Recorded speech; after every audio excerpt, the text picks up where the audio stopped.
el día de hoy yo les voy a hablar del método de coeficientes indeterminados por superposición. Este método sirve para resolver ecuaciones diferenciales lineales no homogéneas con coeficientes constantes. Estos coeficientes constantes, son los que acompañan a la variable dependiente y a sus derivadas, como vemos acá. Es esta n, a n-1 y así sucesivamente a 1 y a 0. Esos coeficientes tienen que ser constantes para que la ecuación pueda entrar como solucionable por este método.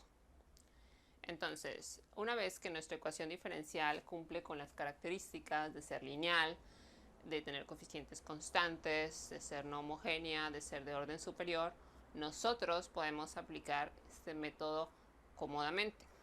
Ahora, el método, antes de pasar propiamente a ello, nos va a pedir dos soluciones. La solución general va a constar de dos soluciones. Una que se llama solución complementaria. Esta solución complementaria la vamos a determinar a partir de una ecuación diferencial que se llama homogénea asociada. Esta ecuación diferencial homogénea asociada no es otra cosa más que la misma ecuación que estamos resolviendo, pero igualada a 0, como vemos acá. Es exactamente la misma ecuación, pero igualada a 0. Por eso se llama ecuación homogénea asociada. Para resolver este tipo de ecuaciones homogéneas, existe un método particular para ello, que consiste básicamente en encontrar las raíces de esa ecuación. Si es de segundo orden, vamos a encontrar dos raíces. Si es de tercer orden, vamos a encontrar tres raíces y así sucesivamente. El método, para las ecuaciones de segundo orden no tenemos tanto problema porque podemos aplicar la ecuación general y encontrar las dos raíces. Ya cuando la ecuación es de tercer orden en adelante, hay que aplicar otros métodos, como puede ser la división sintética y el teorema del factor, donde ya la cosa se pone un poquito más ríspida, pero nunca tanto. ¿Okay? Ya que tenemos las raíces, ya las determinamos, vamos a ver en qué caso de solución cae. Es decir, tenemos que observar nuestras raíces y ver si las raíces son reales e iguales, reales y distintas, o si son imaginarias, es decir, complejas conjugadas. Aquí se involucran los números imaginarios precisamente y dependiendo de cómo sean nuestras raíces va a haber un caso 1, caso 2, caso 3, también dependiendo del orden de la ecuación diferencial. Una vez hecho esto, nosotros tenemos nuestra solución complementaria. Y ahora entonces nos toca buscar la ecuación o la solución particular. Esta solución particular la vamos a determinar primero haciendo una propuesta. Esta propuesta se va a basar en la forma que tenga la g de x. La g de x es esta, a la que está igualada nuestra ecuación diferencial. Esa g de x puede ser una función exponencial, es decir, que involucra al Euler. Puede ser una función seno, una función coseno, puede ser un polinomio de grado 2, 3, 4, en fin. O puede ser una combinación lineal de este tipo de funciones. Solo para este tipo de funciones nos va a servir. Si hay involucrado un logaritmo natural, no nos va a servir el método. Si hay involucrado una tangente, no nos va a servir el método. Si hay involucrado una función inversa, un seno inverso, un coseno inverso, tampoco nos va a servir el método. Entonces hay que considerar también esto a la hora de implementar este método. Entonces les decía, la función que vamos a proponer como solución particular obedece a la g de x.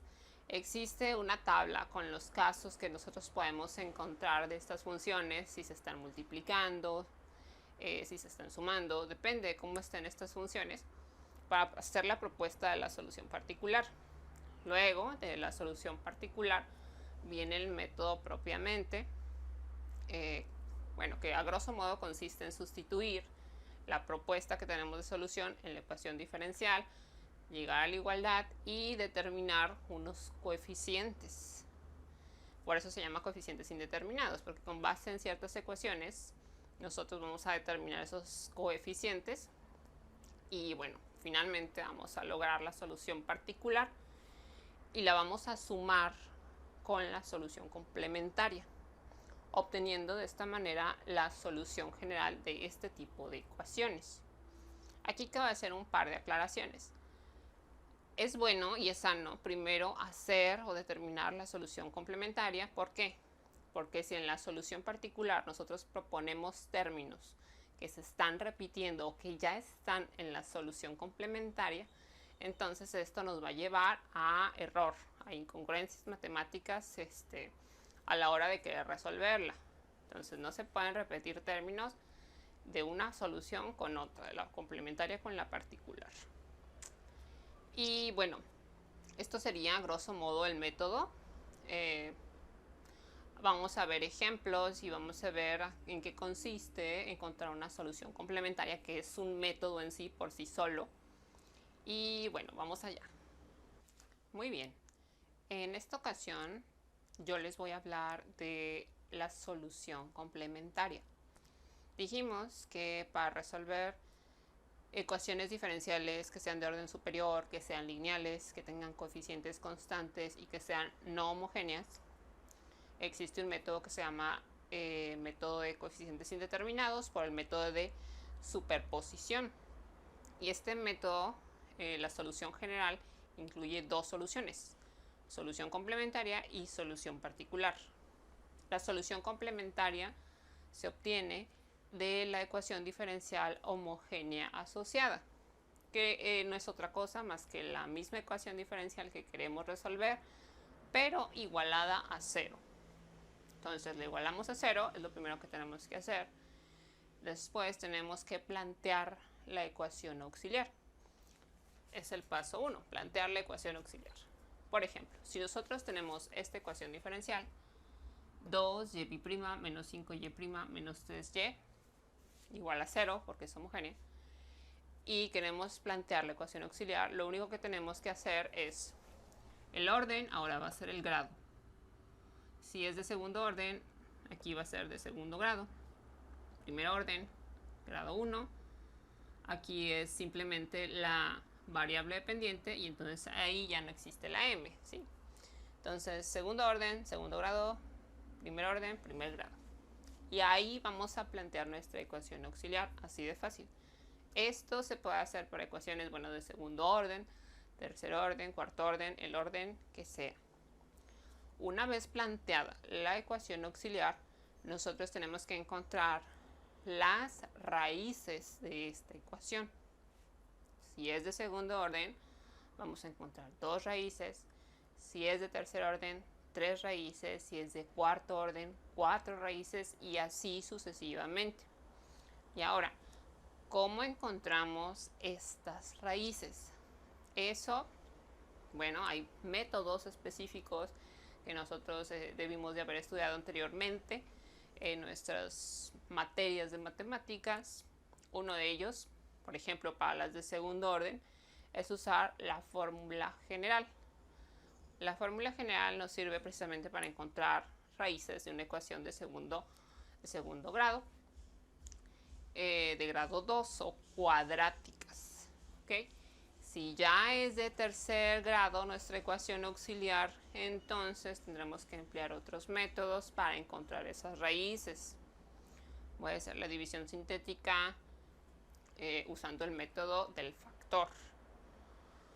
¿Ok? Entonces eso es lo segundo que tenemos que hacer: encontrar las raíces de la ecuación auxiliar. Y el paso número 3 para la solución complementaria es determinar en qué caso de solución estamos cayendo según las raíces que encontremos. Tenemos que observar las raíces una vez encontradas, una vez determinadas, y ver cómo son entre ellas. Por ejemplo, para una ecuación auxiliar de grado 2 existen 3 opciones, 3 casos. El primero, caso 1, que las raíces sean reales y distintas, es decir, las dos raíces son reales y son distintas entre sí. El caso 2 es que las raíces son reales e iguales, es decir, son reales y se repiten. Y el tercer caso posible para una ecuación auxiliar de segundo grado sería que las raíces sean complejas conjugadas. Las raíces complejas conjugadas, que incluyen los números imaginarios, una parte real y una parte imaginaria, siempre vienen por pares. ¿Ok? Eso hay que tenerlo en cuenta. Para las de segundo grado, la ecuación auxiliar de segundo grado, que incluye dos raíces, pueden ser esos tres casos. Ahora imagínense, si tenemos tres raíces, es decir, una ecuación diferencial de tercer orden, bueno, van a existir más casos. Puede ser que dos raíces sean reales repetidas y una distinta. Puede ser que las tres sean reales iguales.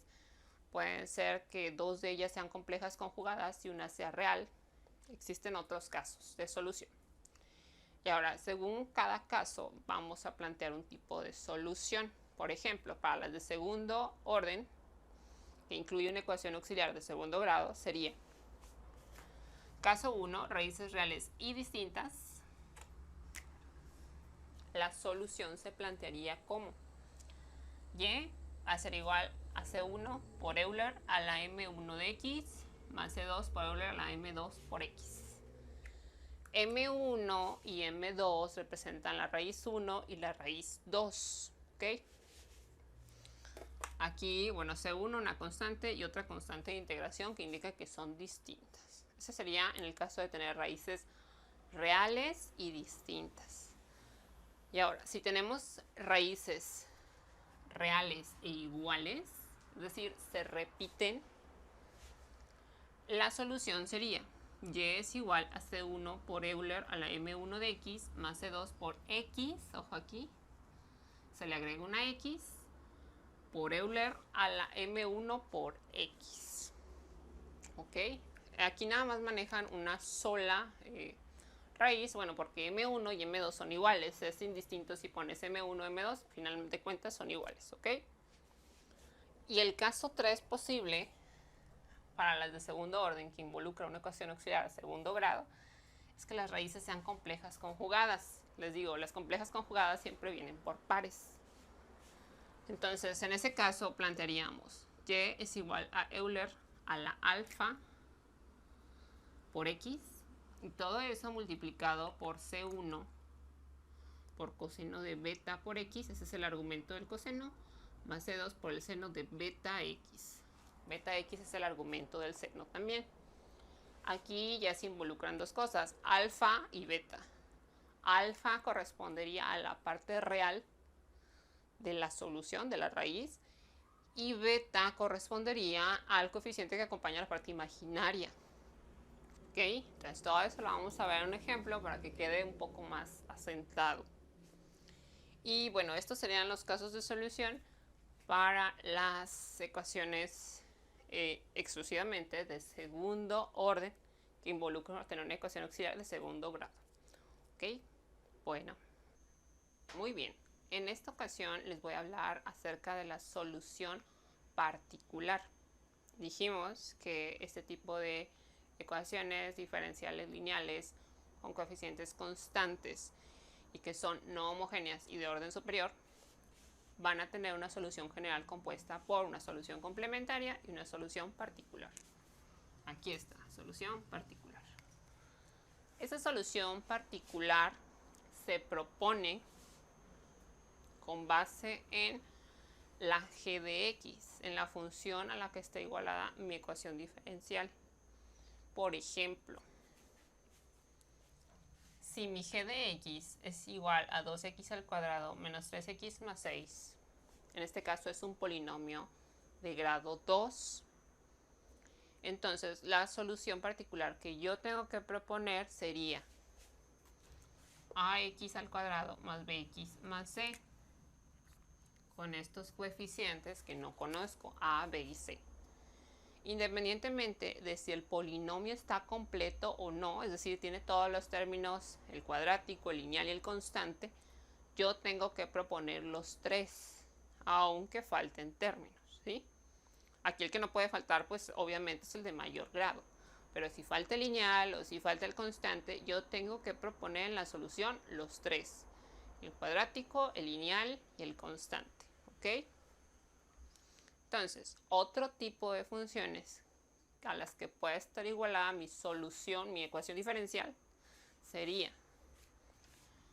Euler, donde está involucrado la función exponencial. Un Euler en este caso multiplicado por un polinomio lineal, que sería esta x. Aquí ya estamos combinando los tipos de funciones que, bueno, puede tomar g de x, que ya dijimos que pueden ser polinomios, puede ser la función exponencial, o puede ser la función seno o coseno. Entonces, si nosotros tenemos esta forma en la g de x, tendríamos que proponer esto, un polinomio lineal multiplicando al Euler a la 2x.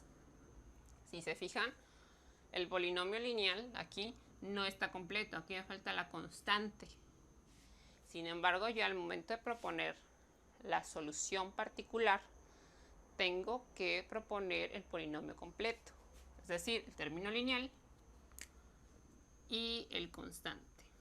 Aquí tendría dos constantes que no conozco, dos coeficientes que no conozco, la A y la B. Y ahora, si se da el caso de que se están sumando diferentes tipos de funciones, como el tercer caso, que sería este, aquí tengo un polinomio de segundo grado más un Euler multiplicado por un polinomio de primer grado. Si se da ese caso de que tengo combinación de funciones, tengo que proponer también una combinación de soluciones según estas funciones. Para el polinomio de segundo grado, propondría esto. Propondría el ax cuadrada más bx más c. Y para el Euler, que está multiplicado por un polinomio lineal, propondría esto. Dx más e por Euler a la 2x. Si observamos, no se repiten los nombres de los coeficientes que desconozco. Es decir, si yo aquí puse A, al otro le toca B, C, D y E. No se pueden repetir. ¿Ok? Tienen que tener un nombre distinto cada uno, porque si se repiten, entonces estamos diciendo que el primero es igual al segundo o el segundo es igual al tercero según el nombre que le hayamos puesto a cada uno. Muy bien. Una vez que hemos propuesto la solución particular, que es la parte medular de esta, hay que sustituir la solución particular en la ecuación diferencial. Finalmente, si es solución, al sustituirla en la ecuación diferencial me tiene que llevar a la igualdad. La sustituimos en la ecuación diferencial, hacemos que se cumpla la igualdad, es decir, si yo tengo términos cuadráticos del lado izquierdo y términos cuadráticos del lado derecho, esos tienen que ser iguales. Voy a plantear varias ecuaciones según los coeficientes que tenga que encontrar, que tenga que determinar. En este caso, para este tercer caso, por lo menos tendría que poder plantear 5 ecuaciones, porque tengo 5 incógnitas, A, B, C, D y E. Entonces tendría que poder plantear 5 ecuaciones. Estas, les digo, obedecen a los términos. Los términos del lado izquierdo tienen que ser igual a los términos del lado derecho. Si existe del lado izquierdo un término lineal, el coeficiente de este término lineal tendría que ser igual al coeficiente del término lineal del lado derecho, porque es una ecuación, es una igualdad. Y así sucesivamente plantearía tantas ecuaciones como requiera según los coeficientes que tenga que determinar. Resuelvo estas ecuaciones, encuentro los coeficientes y los sustituyo. Ahora ya voy a saber cuánto vale A, cuánto vale B, cuánto vale C, cuánto vale D y cuánto vale E. Y así lo sustituyo en la ecuación que yo al principio planteé y así obtendríamos nuestra ecuación particular.